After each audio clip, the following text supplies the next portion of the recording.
What are the factors that distinguish Central America?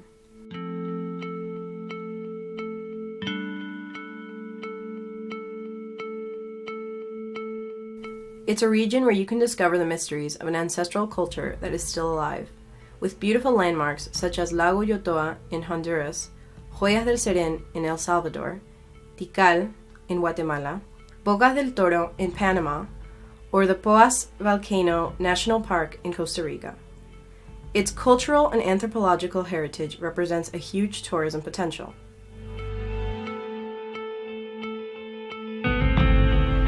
Undeniably, Central America has made remarkable progress, but its social agenda still lags behind, and bigger challenges are on the horizon.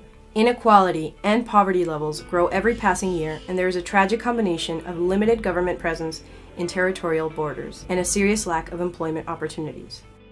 This creates breeding grounds for drug trafficking, gangs, and other forms of criminal activities, leading this region to be known for having the highest homicide rate on a global scale. 3 Central American countries, Guatemala, Honduras, and El Salvador, form what is known as the Northern Triangle, nations most affected by these challenges. Without a viable resolution, there is a major risk of losing the progress made over the past 30 years. That's why, during the celebration of the 30th anniversary of the Esquipulas I Peace Agreement of Central America, the Latin American Presidential Mission, with the support of the Global Peace Foundation, the Esquipulas Foundation of Guatemala, the IDPPS think tank of Paraguay, and the Uruguayan Leadership Conference organized the Sites on Central America, Progress and Challenges as a forum for an in-depth analysis of the progress achieved and the challenges yet to overcome. To this purpose, 5 former presidents of Central America gathered in Washington, D.C. The first gathering was held in the Salón de las Américas of the Organization of American States, OAS, same building in which Pope John Paul II addressed thousands of people honoring the Caribbean and Latin America. In said building, a photographic expo called The Road to Peace in Central America was held.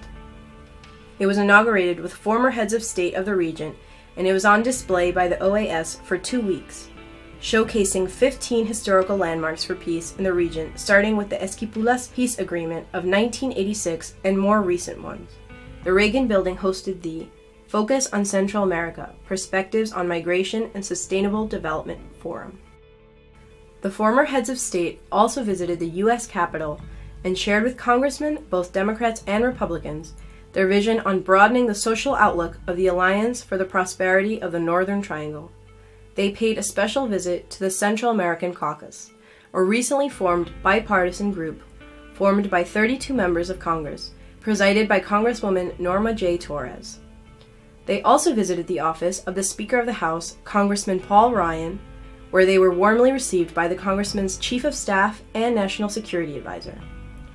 Lastly, a meeting of vital importance was held with the USCRI, United States Committee for Refugees and Immigrants, following their intervention in Central America, mainly in the Northern Triangle, with programs that address unaccompanied minors. Vinicio Cerezo and Álvaro Colom from Guatemala, Armando Calderón Sol from El Salvador, Laura Chinchilla from Costa Rica, and Nicolás Ardito Barleta from Panama provided their frontline experience along with current political leaders such as the Secretary of the OAS, Luis Almagro, the Foreign Minister of Guatemala, Carlos Raúl Morales, representatives of civil society, think tanks, and the private sector. This remarkable delegation shared the current dynamics in the region and recommended expanding partnerships in the Americas focused on innovative and value-based solutions.